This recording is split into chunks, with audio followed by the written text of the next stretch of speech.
Assalamualaikum warahmatullahi wabarakatuh. Alhamdulillah wa syukurillah. Azka salati wa salami ala rasulillah. Amma ba'du. Yang saya hormati Bapak Misbahul Khair selaku pengampu mata kuliah Madhab Ahli Hadis, dan tak lupa kepada teman-teman atau pemirsa yang melihat video ini, semoga kita semua diberikan kesehatan oleh Allah Subhanahu wa taala dengan ucapan alhamdulillahirabbil alamin. Salawat serta salam tetap tercurahkan kepada baginda Nabi Muhammad sallallahu alaihi wasallam dengan ucapan Allahumma sholli ala sayyidina Muhammad wasallim. Langsung saja, di sini kami akan mempresentasikan tentang metodologi hadis ulama Syiah. Langsung saja, untuk materi yang pertama akan dijelaskan oleh Mbak Rahmi. Kepada Mbak Rahmi saya persilahkan. Materi yang pertama yaitu pengertian Syiah. Syiah menurut bahasa berarti pengikut, sedangkan menurut istilah ialah sekelompok orang yang mengagumi dan mengikuti Ali bin Abi Thalib. Syiah memiliki beberapa istilah yaitu Ar-Rafidhah, Al-Imamiyah, Al-Isna Asy'ariyah, dan Ja'fariyah. Syiah menurut pengertian bahasa secara umum berarti kekasih, penolong, pengikut yang mempunyai makna membela suatu ide atau membela seseorang. Kata Syiah digunakan untuk menjuluki sekelompok umat Islam yang mencintai Ali bin Abi Thalib secara khusus dan sangat fanatik. Kemudian Syiah secara terminologis hanya dikhususkan untuk orang-orang yang mengikuti bahwa hanya Rasulullah Shallallahu Alaihi Wasallam yang berhak menentukan penerus risalah Islam sepeninggalnya. Adapun kemunculan Syiah dilatar belakangi karena setelah gagalnya perundingan antara pihak pasukan Ali bin Abi Thalib dengan pihak pemberontak yaitu Muawiyah bin Abi Sufyan di Siffin, yang lazim disebut dengan peristiwa tahkim atau arbitrasi, yang mengakibatkan sejumlah pasukan Ali memberontak terhadap kepemimpinannya dan keluar dari pasukan Ali. Mereka ini disebut dengan golongan Khawarij. Sedangkan sebesar orang yang tetap mengikuti khalifah disebut Syiatul Ali, pengikut Ali. Hadis menurut Syiah ialah perkataan, perbuatan, dan takrir dari Al-Ma'sum. Al-Ma'sum dalam pandangan Syiah tidak hanya terbatas di kalangan para nabi dan rasul. Para imam mereka juga termasuk ke dalam kategori tersebut. Adapun ke-12 imam yang diakui oleh mazhab Syiah ialah yang pertama yaitu Ali bin Abi Thalib, Al-Hasan ibnu Ali, Al-Husain ibnu Ali, Ali ibnu Al-Husain, Abu Ja'far Muhammad Ali, Abu Abdillah Ja'far bin Muhammad, Abu Ibrahim Musa bin Ja'far, Abu Hasan Ali bin Musa, Abu Ja'far Muhammad bin Ali, Abu Hasan Ali bin Muhammad, Abu Muhammad Al-Hasan bin Ali, dan yang terakhir yaitu Abu Al-Qasim Muhammad bin Hasan. Adapun sumber pengetahuan mengenai hadis-hadis Syiah dapat kita temui dalam kitab-kitab hadis yang membahas ulumul hadis perspektif Syiah, termasuk kitab-kitab yang menghimpun hadis-hadis yang diriwayatkan oleh ulama Syiah. Terkait hal ini, dalam bidang hadis, mereka mengenal Al-Kutub Ar-Roba'ah, kitab yang 4. Yang pertama yaitu Al-Kahfi yang ditulis oleh Abu Ja'far Muhammad bin Yaqub Al-Kulaini. Di dalamnya tidak hanya memuat hadis-hadis mengenai fikih, akan tetapi juga mencakup hadis-hadis tentang akidah, usul, dan furu, sejarah para maksum menurut Syiah, dan 14 orang suci, yakni Nabi Muhammad, Sayyidina Fatimah, dan ke-12 imam yang mereka akui. Dan kitab ini memuat 16.099 hadis. Kedua yaitu Man la yahdurhu al-faqih, ditulis oleh Syekh Abu Ja'far Muhammad Ibnu Ali Babuai al-Qumi yang lebih dikenal dengan julukan Syekh As-Saduq atau Maha Guru yang jujur. Kitab ini ialah karya hadis mengenai hukum. Di dalamnya terdapat 9.040 hadis dengan 2.050 hadis mursal, hadis yang terputus periwayatannya, dan sisanya ialah hadis-hadis musnad yang bersambung periwayatannya menurut perspektif Syiah. Dan hadis yang ketiga dan keempat yaitu Tahdzib al-Ahkam dan Al-Istibsar.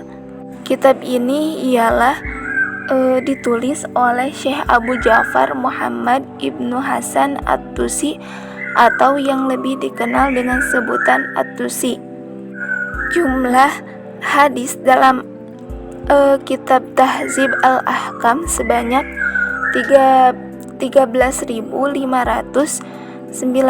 hadis, sedangkan dalam kitab Al-Istibsar sebanyak 5.511 hadis.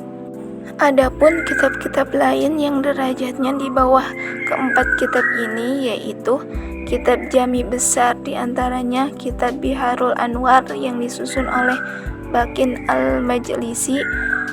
Yang kedua yaitu kitab Al-Wafi fi Ilmi Al-Hadis yang disusun oleh Muhsin Al-Koshani. Lalu kitab Tafsil Wasil Syiah ila Tahsil Ahadis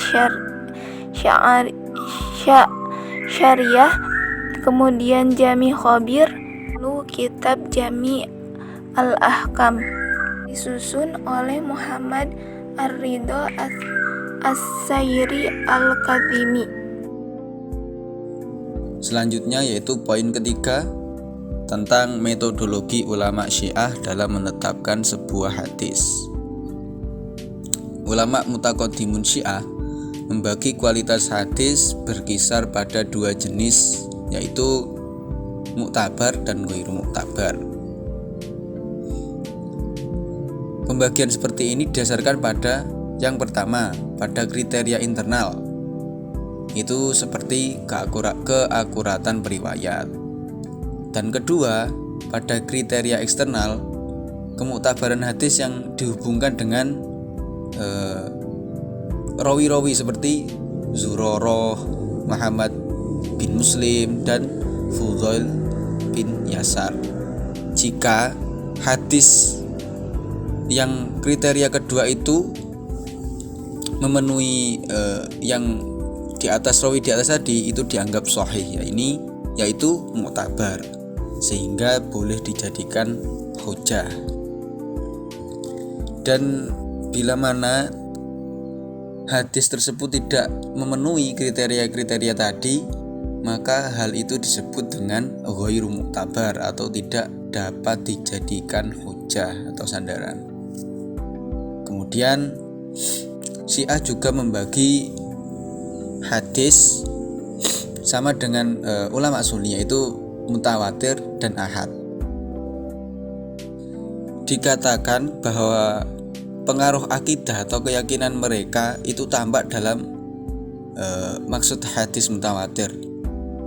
Dikarenakan pada hadis mutawatir itu mereka menganggap kriteria mutawatir itu harus dengan syarat hati, di mana hadis itu tidak tercemar atau adanya kesyubhatan atau taklid yang mewajibkan menafikan hadis.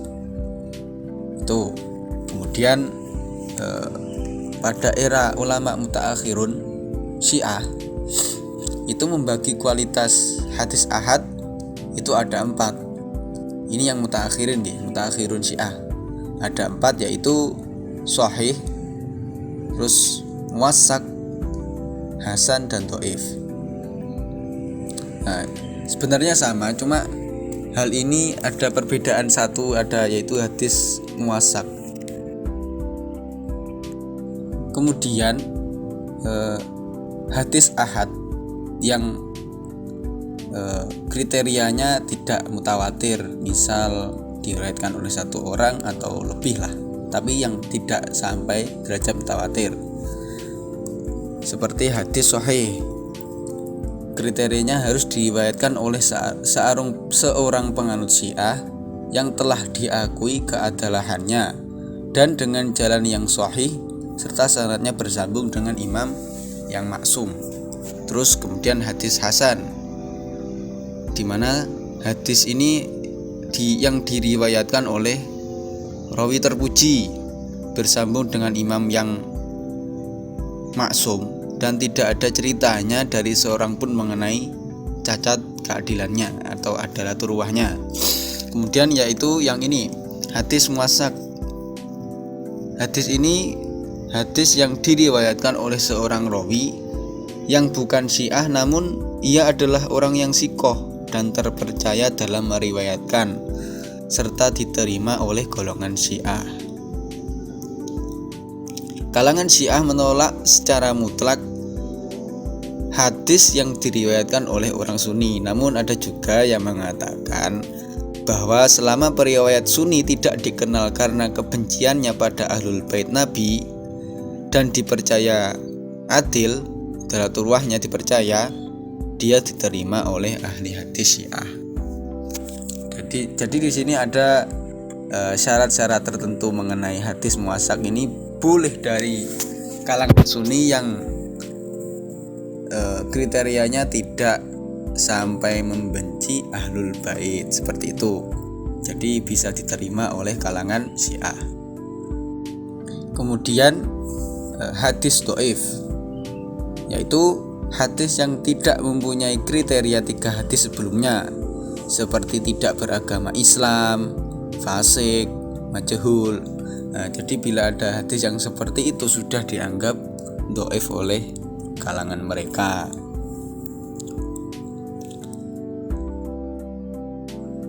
Poin terakhir yaitu analisis perbedaan metodologi antara ulama Syiah dengan ulama Sunni dalam menetapkan sebuah hadis. Misalnya di sini yang saya paparkan adalah tentang kriteria hadis sahih, di mana yang aliran Syiah, ulama Syiah dalam kajian sanad suatu hadis telah memberikan kriteria-kriteria sebagai periwayat hadis. Ada beberapa kriteria yang harus terpenuhi sebagai seorang periwayat. Yang pertama, bersambung sanadnya sampai atau kepada orang yang maksum. Di sini Syiah menetapkan bahwa sanad suatu hadis haruslah bersambung kepada yang maksum, itu seperti Nabi Muhammad SAW, kemudian Ali bin Abi Thalib, dan imam 11 ya. Termasuk imam 12 itu termasuk Khalifah Ali, dan kemudian sampai turunannya. Nah, seperti itu. Terus kemudian pada sanad yang terakhir yaitu imam 12 tidak disyaratkan harus bersambung dengan Nabi, karena menurut mereka pada hakikatnya segala yang disandar kepada 12 imam itu adalah sunnah dan bisa dijadikan hujah. Terus kriteria yang kedua yaitu keadilan periwayat. Perbedaan pendapat muncul ketika dihadapkan dengan pemahaman dan persyaratan yang adil. Menurut pendapat yang masyhur menyatakan bahwa yang dimaksud dengan adil adalah tenaga jiwa yang mendorong untuk selalu bertindak bertakwa, menjauhi kebiasaan-kebiasaan melakukan dosa kecil, menjauhi dosa-dosa besar, meninggalkan perbuatan yang menodai muru'ah, dan juga menodai perhatiannya dalam beragama. Kemudian kriteria yang ketiga yaitu seluruh periwayat dalam sanad harus bersifat dhobi. Kemudian sekarang menurut kalangan Sunni, ulama Sunni. Ulama Sunni yang kita yang kita pegang madhabnya, itu juga mempunyai kriteria-kriteria tersendiri dalam menentukan hadis sahih. Di mana kriteria yang pertama kita tidak asing, yaitu harus bersambung sanadnya.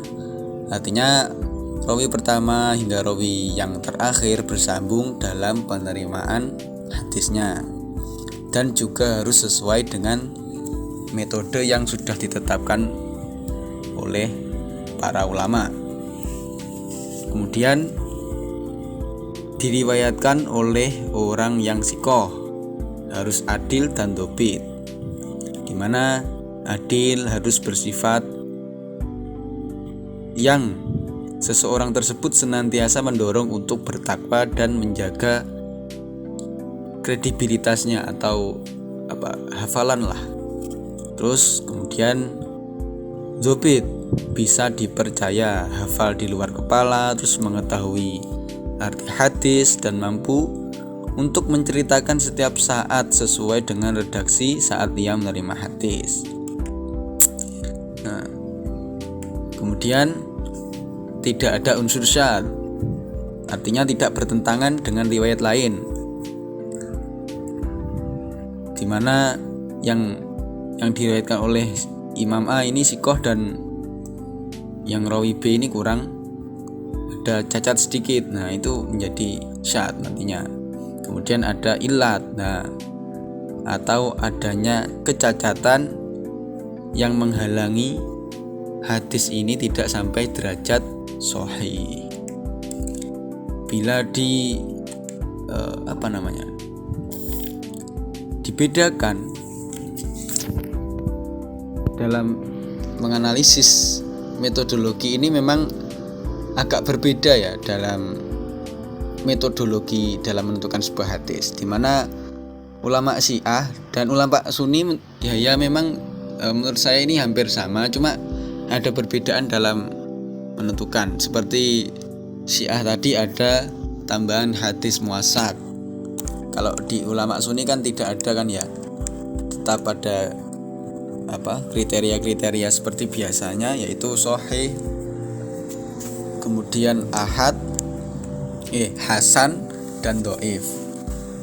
Dan yang terakhir kadang ada hadis maudhu, yaitu yang palsu. Bedaan adanya menentukan sebuah hadis, ulama Syiah ini seperti hadis atau yang tidak mencapai derajat mutawatir. Terkadang mereka langsung mengategorikan itu tidak sahih. Tapi jika suatu hadis yang itu diriwayatkan dari sumber terpercaya, seperti melalui imam tertentu tadi, imam yang sudah ditentukan, dan orangnya diakui kesikohannya serta sejalan dengan ajaran mereka, maka hadis tersebut bisa diterima dan bisa dijadikan hujah meskipun diriwayatkan oleh satu orang atau tidak sampai derajat mutawatir. Jadi ya menurut saya letak perbedaannya ya dalam menentukan kuantitas dan juga kualitas. Tapi ada nyerempet dulu kan, ada persamaan juga dalam menentukan hadis. Seperti tadi ulama Sunni dan ulama Syiah itu ada hampir ada kesamaan. Tapi yang perlu dipahami adalah Syiah itu juga terpecah, artinya tidak semua Syiah itu ekstrim. Ada yang ekstrim, ada yang moderat, dan ada yang Ya itulah pokoknya.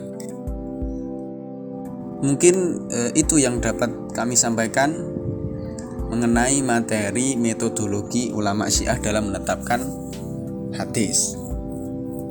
Bila ada pertanyaan atau sanggahan, bisa didiskusikan pada forum WA kita, WA Madhab Ahli Hadis. Mungkin cukup presentasi dari kami. Bila ada kesalahan dalam tutur kata atau kesalahan yang apalah pokoknya, kami mohon maaf yang sebesar-besarnya. Wabillahi taufik wal hidayah wa ridho wal inayah. Wassalamualaikum warahmatullahi wabarakatuh.